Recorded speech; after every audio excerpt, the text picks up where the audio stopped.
Dear friends, ఈరోజు మనము అరటికాయ పులుసు ఏ విధంగా చేయాలో చూద్దాము. 2 అరటికాయలు తీసుకున్నామండి. వాటిని పీల్ తీసి ఈ విధంగా పీసెస్లా కట్ చేసుకోవాలి. ఫిష్ ముక్కల్లాగా కట్ చేసుకుంటే మనకి అలా కనిపిస్తూ ఉంటాయి. వీటన్నిటిని కూడా మనము మజ్జిగ నీరు ఏదైతే ఉందో దాంట్లో వేసుకోవాలి. ఇప్పుడు ఆయిల్ వేసుకొని వాటిల్లో తాలింపు గింజలు, అలాగే పచ్చిమిర్చి, ఉల్లిగడ్డ, కరివేపాకు వేసుకొని ఒక 5 మినిట్స్ వేయించుకోవాలి.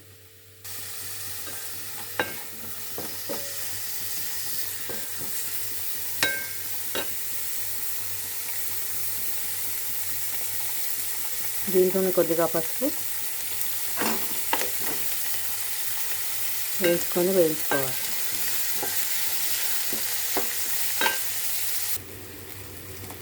దీంట్లో కొద్దిగా మగ్గిన తర్వాత అల్లం వెల్లుల్లి పేస్ట్ వేయాలండి. దాన్ని కొంచెం కలుపుకోవాలి.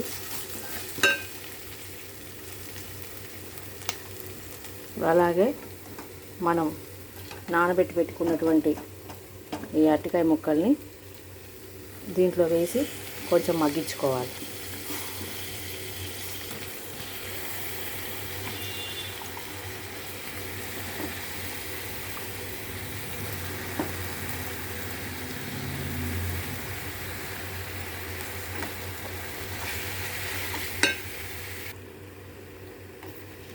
ఇప్పుడు తగినంత సాల్ట్ వేసుకొని మగ్గించుకోవాలి.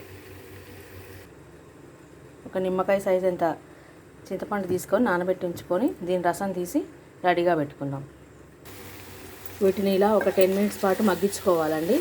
వీటిలో పచ్చివాసన అంతా పోయేంత వరకు 10 మినిట్స్ మగ్గించుకోవాలి. సో 10 మినిట్స్ అయిందండి, కొంచెం మగ్గాయి కదా. ఇప్పుడు దీంట్లో కారం వేసుకుందాము, తగినంత కారము.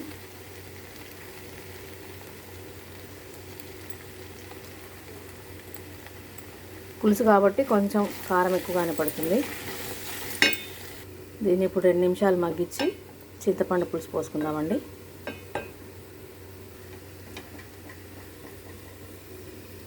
చింతపండు పులుసు పోసేస్తున్నాను.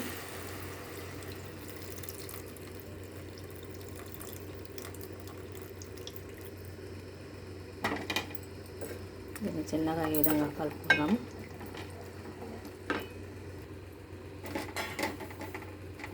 దీంట్లో కొద్దిగా ధనియాల పొడి, అలాగే జీలకర్ర మెంతుల పొడి వేసి కాసేపు మగ్గనించి ఒక 5 మినిట్స్ తర్వాత దింపేసుకోవచ్చండి. సో అరటికాయ చేపల పులుసు రెడీ. చివరిలో కొంచెం కసూరి మేతి వేసుకొని ఒక 5 మినిట్స్ ఉడికించుకొని దింపేయాలండి. సో దిస్ ఈజ్ అరటికాయ చేపల పులుసు.